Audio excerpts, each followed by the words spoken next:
Did ancient Ireland have a law of trees? Well, Dagdy Buggers Fulcha. Hi, hello, and welcome. Jon O'Sullivan from the Irish Pagan School here. And you might be fascinated to know that ancient Ireland was a place of law and order.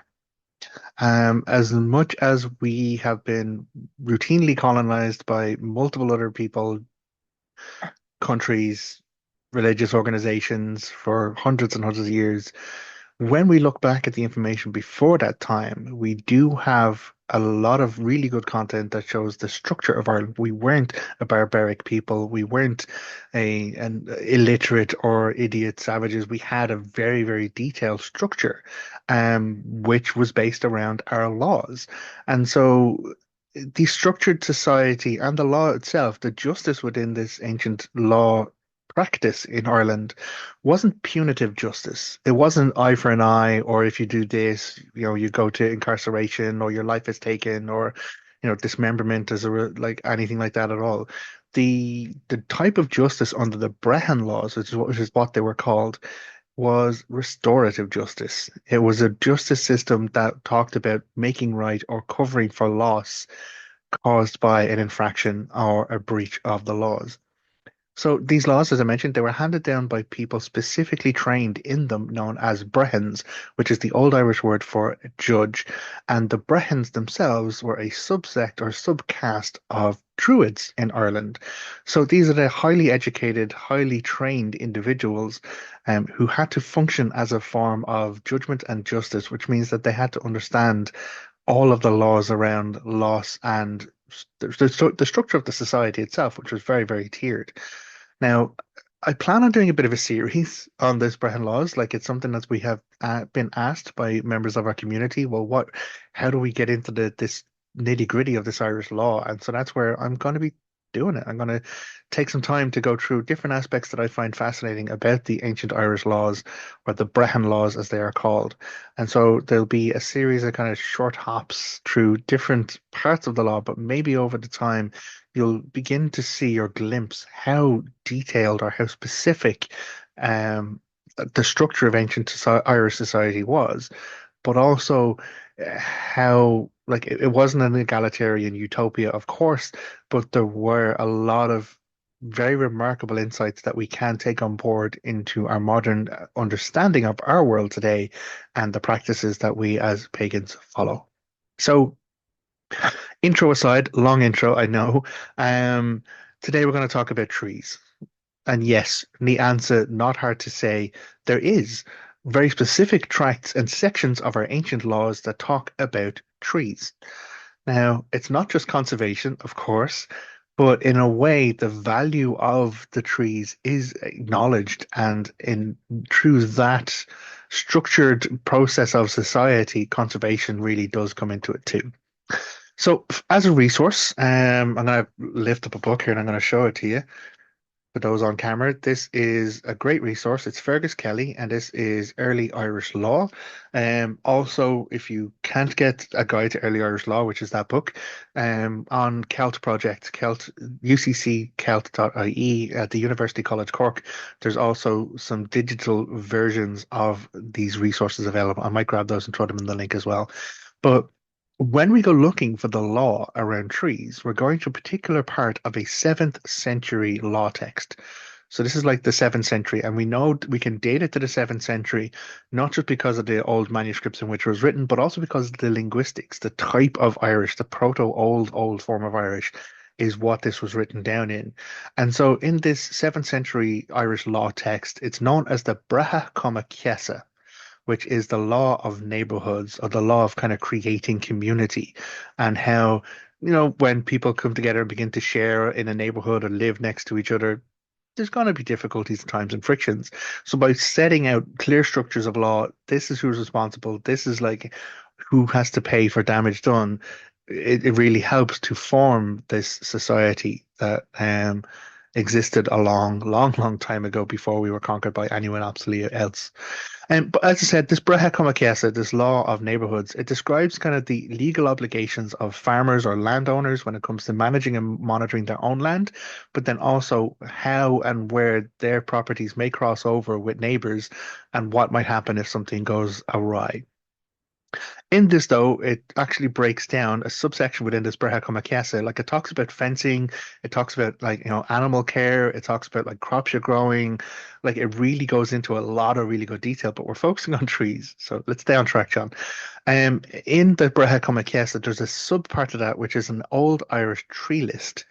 And it's not just here's a list of all the trees in Ireland. It actually breaks down and categorizes the trees, the native Irish trees at that time, based on their inherent value for what they produce and how they themselves are of intrinsic value to whoever is owning that land or working within that space. And so the the Bretha Comaithchesa, the 7th century text, refers back to an older text, this old Irish tree list, from a now lost law tract known as the Fidbretha or the Tree Judgements. And so in this tree judgments, we have the categorization or the hierarchies of the native trees in Ireland. And so there are 28 native trees, and they're broken into groups of seven. So they have four groups of seven. And so at the very, very top, there's ones known as the Arig Fedo, and that translates as the nobles of the wood. So these are the most valuable, the largest, the most inherently well, like I keep saying inherently, is it's the most intrinsically valuable. And so we'd have Scots pine in there, you'd have hazel, of course the oak is one of the nobles of the wood. And it's this Lord of the Wood value that they provide for like, large timber and really good support. And again, acorns coming from an oak, apples coming from an apple tree, hazels from a hazel tree, of course. But interestingly, there's also the yew in that group, which, you wouldn't be eating yew berries because they're poisonous, but the yew tree is still a very powerful tree, and often associated still in modern times with various spiritual practices. So below the Arig Fedo is the Ahig Fedo, and they are known as the commoners of the wood. And then below that again, we have the Fola Fedo, which is the lower divisions of the wood. And the last is the Losa Fedo, which is the bushes or the brambles. So it actually went down to documenting the brambles and the hedgerows. And that's where you get stuff like slowberries and blackberries and raspberries, because they too have a value. They have a value as fencing or as clearing and marking out your boundaries, as well as the fact that they encourage wildlife. They keep, birds nesting and, feed. If like, blackberries are a huge, great source, especially when I'm recording this, the blackberries are all ripening at the moment here in Ireland. And anytime I walk past a ripe one, just have to give it a pick and eat. But the fact that we have a law tract which goes into such specific detail about the value of the trees and categorizes these 28 trees into four groups of seven each really shows that there was some process around what's involved. Now, not all trees are equal in this circumstance and in this structure of law, but what does that look like when harm is done or damage is done to the property? Because this again is the Bretha Comaithchesa, which is the law talking about damage done between neighbors and properties. And so I have a fantastic excerpt which I'm going to bring out here for you, and I'll actually just read it. Um, so it says the various species of trees and shrubs are divided into these various classes, founded upon some nobleness inherent in the trees themselves, which we know ancient Irish families had like spiritual connections or family trees for sacred territories, or even ordinations of their chieftains or kings would be done beneath a particular tree in a certain location. So the nobleness inherent within these trees is clear within the stories and the histories and the mythology right the way back. The extent to which, though, is that if a tree is injured, forms a course of clement in the calculation of the following extract. So it's a little bit legal wordy here, but sufficient to illustrate these rules.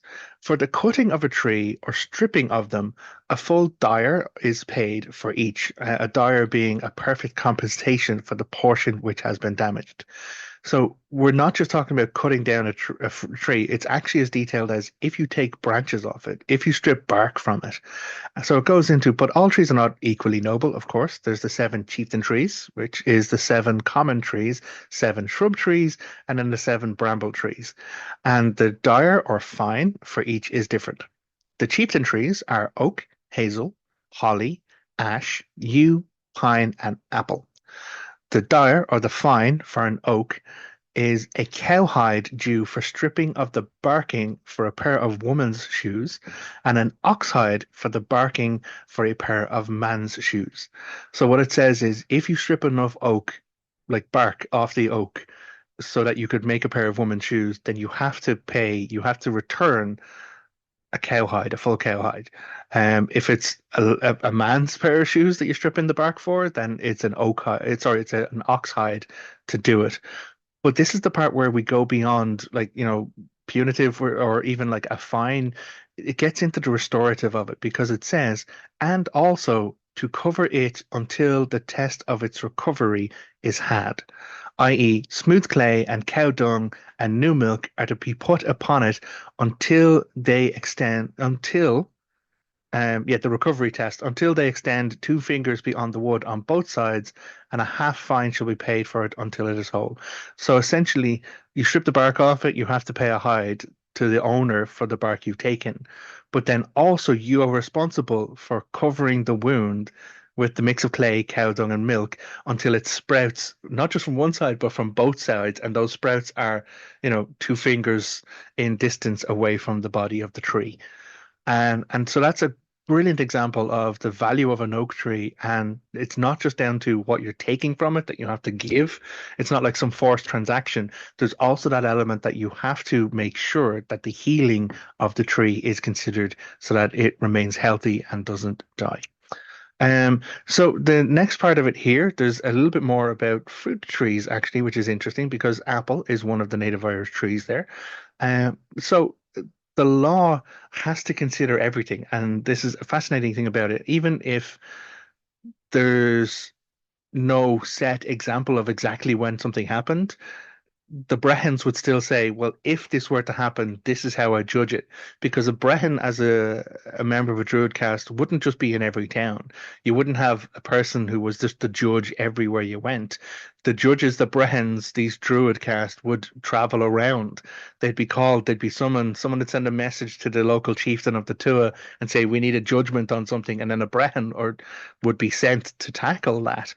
And so they do try and prevent further work for themselves by saying, okay, but if this were to happen, this is how you'd resolve it, which shows the in-depth nature of these laws.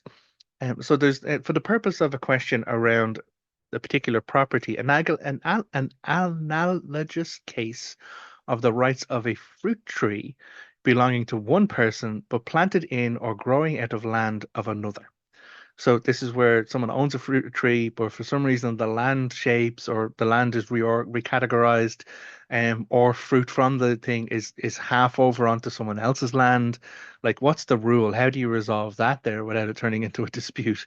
And so what it says is the general rule on this subject was that the bottom or the land, the person who has the bottom of the tree, was entitled to the fruit of the top of the tree, as in, whatever grows from that tree, every fourth year.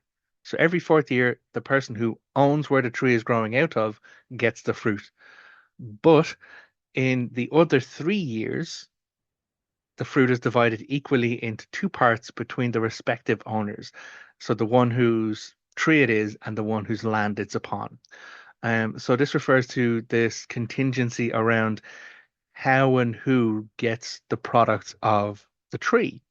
So every 4 years, the person who actually owns the land gets all the fruit, but every other 3 years in between those 4 years, it's split evenly and equally between them.